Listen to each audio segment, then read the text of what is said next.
প্রতি বছর রবিউল আউয়াল মাস এলেই মুসলিম বিশ্বে শুরু হয় এক ভিন্ন আবহ। কোথাও লাখো মানুষের জুলুস, কোথাও মিলাদ মাহফিল ও কোথাও দুরূদ পাঠ, আবার কোথাও একই বিষয়ে ঘিরে তীব্র বিতর্ক। এক পক্ষ বলছে এটি নবী প্রেমের বহিঃপ্রকাশ, অন্য পক্ষের দাবি এভাবে নির্দিষ্ট দিনে উৎসব করা শরীয়তসম্মত নয়। তাহলে ঈদে মিলাদুন্নবীর আসল বিতর্কটা কোথায়? মিলাদ শব্দের অর্থ জন্ম বা জন্মকাল।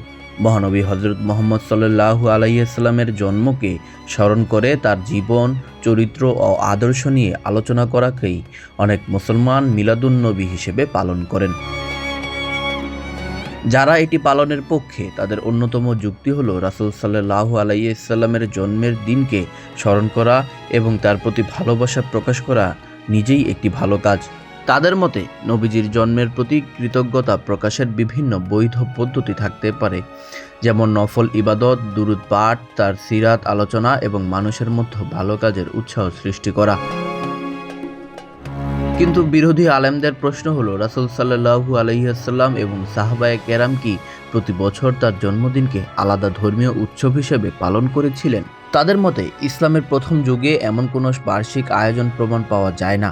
ইসলামে নির্ধারিত প্রধান দুই ঈদ হলো ঈদ উল ফিতর ও ঈদ উল আজহা। তাই পরবর্তীকালে কোনো নির্দিষ্ট দিনকে ধর্মীয় উৎসবের রূপ দেওয়া হলে সেটি বিদআতের পর্যায়ে পড়ে কিনা এ প্রশ্ন তার সামনে আনেন। ঐতিহাসিকভাবেও মিলাদুন্নবী আনুষ্ঠানিক আয়োজন রাসূল সাল্লাল্লাহু আলাইহি ওয়াসাল্লামের যুগের বহু পরে প্রাতিষ্ঠানিক রূপ পায়। পরবর্তী শতাব্দীগুলোতে মুসলিম বিশ্বের বিভিন্ন অঞ্চলে এর প্রচলন ছড়িয়ে পড়ে। তবে এখানেই বিতর্ক শেষ নয়।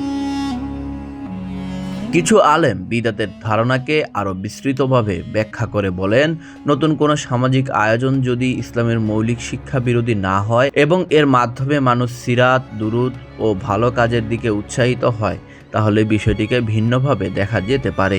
অন্যদিকে বিরোধী আলেমরা বলেন, ইবাদত ও ধর্মীয় উৎসবের ক্ষেত্রে মূলনীতি হলো রাসূল সাল্লাল্লাহু আলাইহি ওয়াসাল্লাম ও সাহাবারা যেভাবে করেছেন সেভাবেই তা পালন করা। তবে একটি গুরুত্বপূর্ণ বিষয় হলো, উভয় পক্ষই রাসূল সাল্লাল্লাহু আলাইহি ওয়াসাল্লামের প্রতি ভালোবাসা এবং তার সিরাত অনুসরণের গুরুত্ব স্বীকার করেন। বিরোধীরা মূলত নির্দিষ্ট দিনকে ধর্মীয় উৎসবে বানানোর বিরোধিতা করেন, আর সমর্থকেরা এটিকে নবী প্রেম ও সিরাত চর্চার একটি মাধ্যম হিসেবে দেখেন। তাই মত পার্থক্য থাকলেও একে অপরকে অপমান করা, কাফের বলা কিংবা মুসলিম সমাজে বিভেদ সৃষ্টি করা কোনোভাবেই কাম্য নয়। কারণ রাসূল সাল্লাল্লাহু আলাইহি ওয়াসাল্লামের প্রতি ভালোবাসা শুধু একটি দিনের আনুষ্ঠানিকতায় সীমাবদ্ধ থাকার কথা নয়। প্রকৃত নবী প্রেম হলো তার সত্যবাদিতা, ন্যায় বিচার ও আমানতদারি ও সুন্নাহকে নিজের জীবনকে বাস্তবায়ন করা। শেষ পর্যন্ত প্রশ্ন একটাই, আমরা মিলাদ পালন করছি কিনা? তার চেয়ে বড় কথা, আমরা কি রাসূল সাল্লাল্লাহু আলাইহি ওয়াসাল্লামের দেখানো পথে চলছি?